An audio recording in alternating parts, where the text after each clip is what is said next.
अंतर्राष्ट्रीय योग दिवस पर आप सबका स्वागत है। भारत सहित दुनिया के कई देशों में अंतर्राष्ट्रीय योग दिवस मनाया जा रहा है। संयुक्त राष्ट्र संघ ने भी इसे अहमियत दी है, ट्वीट किया है, कहा है कि स्ट्रेस एंजाइटी से निपटने के लिए और फिजिकल वेलबींग के लिए, आपके शारीरिक स्वास्थ्य के लिए ये काफ़ी अहम है और इसके लिए पूरी दुनिया को योग करने का आह्वान दिया है।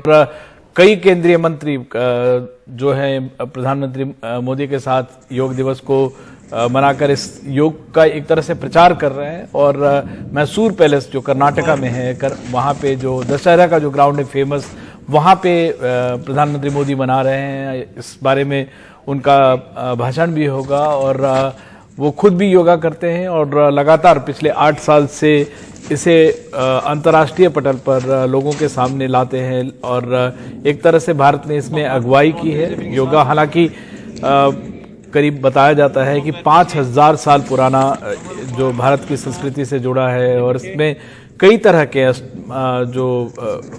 जो फिगर मैथोलॉजी से भी जुड़ा हुआ है। अष्टांगिक मार्ग कहा जाता है भारत का जो अहम योग का जो हिस्सा है, लेकिन जो मॉडर्न तरीके से घर घर में पहुंचाने में बाबा रामदेव जो हैं उनका भी एक अहम योगदान रहा है। लेकिन प्रधानमंत्री मोदी और जो यूनाइटेड नेशंस में भारत ने 2014 में दिसंबर में इसको जो प्रस्ताव में पास किया तो 175 देशों ने, 193 में से 175 देशों ने इसका समर्थन किया और ये जो सबसे बड़ी संख्या है यूनाइटेड नेशंस जनरल असेंबली में इतने बड़े प्रस्ताव से को समर्थन मिलना किसी प्रस्ताव को, ये सबसे बड़ी घटना रही। इसका मतलब है कि भारतीय योग को अंतर्राष्ट्रीय स्तर पर एक तरह से मैसिव तरीके से बड़े तौर पर स्वीकृति मिली है और उसका मुजाहरा हम अलग अलग तस्वीरों में देख रहे हैं। अलग अलग देश के हिस्सों में लोग योगा करते हुए नजर आ रहे हैं, पहाड़ों पर, समुद्र में, नदियों में और मैदान पर जाहिर तौर पे फोर्सेस के साथ।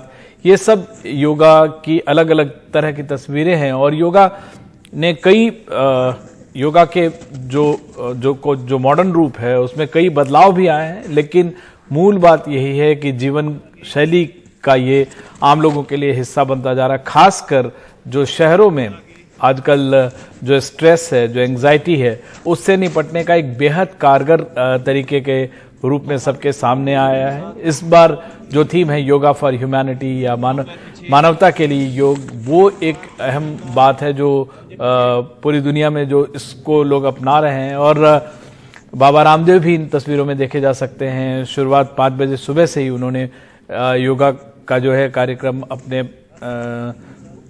कई समर्थकों के साथ शुरू किया है और कई अनुयायी, लाखों करोड़ों अनुयायी हैं उनके भारत में।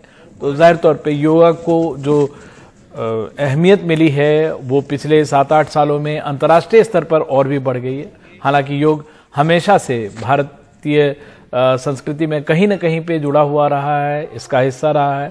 लोग अलग अलग इलाके में अलग अलग तरीके से योगा करते रहे, लेकिन इस स्तर पे इसका जो प्रचार है ये कई मायनों में इस जो योगा की तो अहमियत बताता ही है, इसकी ज़रूरत काफ़ी समझी गई है और खासकर जैसे मैंने पहले भी कहा कि जो शहरों का जो कई जो मेट्रोपॉलिटन है या शहर हैं, वहाँ पे स्ट्रेस की वजह से और एंजाइटी की वजह से जो भागदौड़ी आज की ज़िंदगी में जो आपाधापी मची हुई है, उन सब से निपटने के लिए योग को एक बेहद कारगर तरीका माना गया है। कल आयुष मंत्री जो है सर्बानंद सोनोवाल ने इसके कार्यक्रम के बारे में पूरा बताया था। उन्होंने कहा था कि 15,000 योग करने वालों के साथ प्रधानमंत्री मोदी मैसूर पैलेस में इसकी शुरुआत करेंगे। 5:30 बजे शुरुआत होगी और इसके बाद प्रधानमंत्री मोदी का भाषण भी होगा। 7:45 पौने 8 तक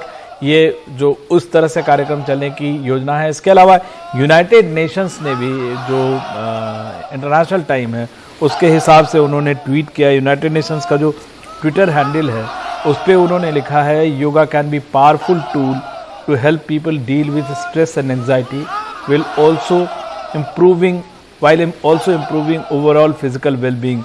Join us on Monday 20th June at 5:30 PM EDT.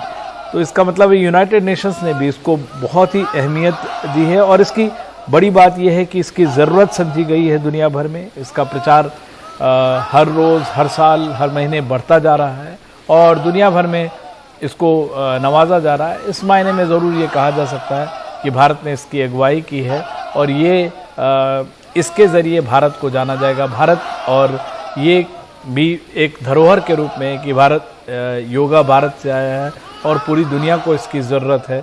और ख़ासकर जब कोरोना के दौरान भी कई जो हैं, इसकी कोई साइंटिफिक प्रूफ नहीं है, लेकिन ये कहा जाता है कि योगा करने से या जो आपको जो फिज़िकल वेलबींग, जब आपको घरों से बाहर नहीं निकलना है तो घरों के अंदर योगा आप करने के बहुत कम जगह चाहिए होती है, जितनी जो सबसे बिना जो कहते हैं आम लोगों तक पहुंचने के लिए किसी इंफ्रास्ट्रक्चर की ज़रूरत नहीं है। आप घर में बैठकर, आप जहां भी, कई लोग अक्षम हैं वो भी इसको योगा कर सकते हैं। एक तरह से ब्रीदिंग कंट्रोल जो है वो इस योगा का अहम हिस्सा होता है। आप अष्टांग योग की बात कही जाती है जिसमें इसमें 8 हिस्से हैं, लेकिन जो जिसका एक मतलब कहा जाता है जो अष्टांग योग में यम, नियम, आसन, प्राणायाम, प्रत्याहार और धारण, ध्यान, समाधि की है। तो इसमें कई सारी चीज़ें जो हैं जो कि आपको ब्रीदिंग कंट्रोल के थ्रू जो एक टोटल बॉडी बैलेंस की जो बात है वो कही जाती है और उस बॉडी बैलेंस के ज़रिए आप अपना जो वेलबींग, आप एंग्जाइटी, स्ट्रेस को दूर रखते हैं। और योगा जो है आपको मानसिक और शारीरिक तौर पर आपको स्वस्थ रखता है, आपको चलायमान रखता है।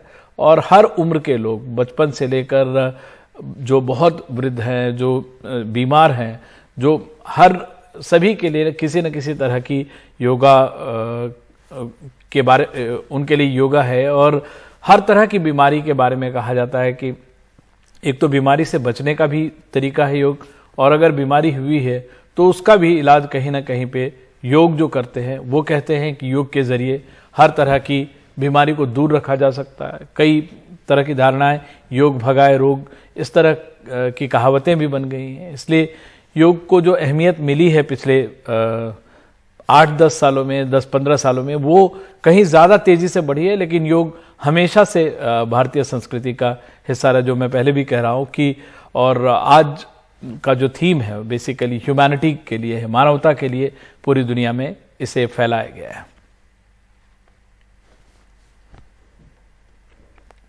रस, रसायन, चूर्ण, भस्म, थेरापी, सन थेरापी, फास्टिंग और उपासना के द्वारा ये अभी जो योगा है जो कहा जा रहा है बेसिकली 3 बजे सुबह से, अगर देखें भारतीय समय के मुताबिक 3 बजे सुबह से फिजी, ब्रिस्बेन, ऑस्ट्रेलिया, न्यूजीलैंड में शुरू हुआ है और 10:30 बजे रात तक जो है, मतलब अमेरिका और टोरंटो, कनाडा, इन सब जगहों पर यह योगा होता रहेगा। तो विस्तृत कार्यक्रम है और इस योगा के साथ आप भी जुड़े और पूरे दिन ये कार्यक्रम चलता रहेगा। लेते हैं एक छोटा सा ब्रेक के बाद फौरन हाजिर होते हैं।